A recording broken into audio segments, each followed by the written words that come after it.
ശാസ്ത്രത്തിന്റെ പിന്നോട്ടുപോക്കും അന്ധവിശ്വാസത്തിന്റെ മുന്നോട്ട് വരവും ആശങ്കയുളവാക്കുന്നതെന്ന് മുഖ്യമന്ത്രി പിണറായി വിജയൻ. സാങ്കേതിക പരിജ്ഞാനമുള്ളവർ വരെ അന്ധവിശ്വാസത്തിന്റെ പ്രചാരകരാകുന്നത് അപകടകരമായ സാഹചര്യമാണെന്നും മുഖ്യമന്ത്രി പറഞ്ഞു.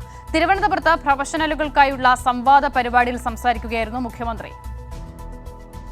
അന്ധവിശ്വാസത്തിന്റെ പ്രചരണമാണ് ഏറ്റെടുക്കേണ്ടത് എന്ന രാഷ്ട്രീയ പ്രചരണം സമൂഹത്തിൽ ഉണ്ടെന്നും അതിനാൽ സാങ്കേതിക വൈജ്ഞാനിക സമൂഹം സൃഷ്ടിക്കുന്നതിലാണ് മേൽക്കൈ നൽകേണ്ടതെന്നും പ്രൊഫഷണലുകളുടെ സംവാദ പരിപാടിയിൽ മുഖ്യമന്ത്രി വ്യക്തമാക്കി.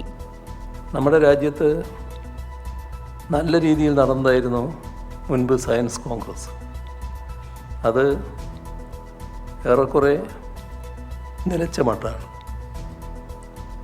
സയൻസ് കോൺഗ്രസ്സിൽ 2015 മുതൽക്ക് ഇങ്ങോട്ട് നടന്ന ചർച്ചകൾ പരിശോധിച്ചാൽ കാണാൻ കഴിയുന്നത് എന്താ? ഗ്രഹങ്ങൾക്കിടയിൽ പറക്കാൻ കഴിയുന്ന വിമാനങ്ങൾ 10,000-കണക്കിന് വർഷങ്ങൾ മുൻപേ നമുക്ക് ഉണ്ടായിരുന്നു എന്ന വാദം,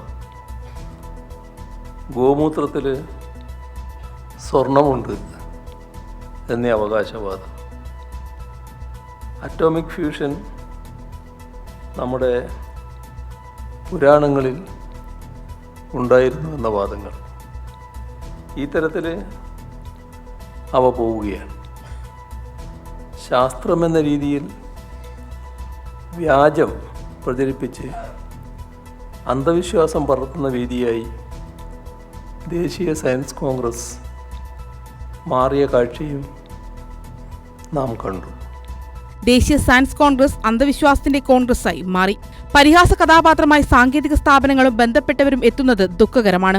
സർക്കാരിന്റെ പ്രതിബദ്ധത കൊണ്ട് മാത്രം മാറ്റം കൊണ്ടുവരാൻ സാധിക്കില്ലെന്നും മുഖ്യമന്ത്രി വ്യക്തമാക്കി. നവോത്ഥാന നായകർ ശക്തമായ ഇടപെടൽ നടത്തിയാണ് മാറ്റങ്ങൾ ഉണ്ടാക്കിയത്. ബോധവൽക്കരണത്തിന് വിവിധ തലത്തിലുള്ള ഇടപെടലുകൾ ഉണ്ടാവണമെന്നും മുഖ്യമന്ത്രി പ്രൊഫഷണലുകളോട് വ്യക്തമാക്കി. സംസ്ഥാന സർക്കാരിന്റെ വാർഷികത്തോടനുബന്ധിച്ച് പ്രൊഫഷണലുകളുമായി സംവാദ പരിപാടി സംഘടിപ്പിച്ചത്. കൈരളി ന്യൂസ്, തിരുവനന്തപുരം.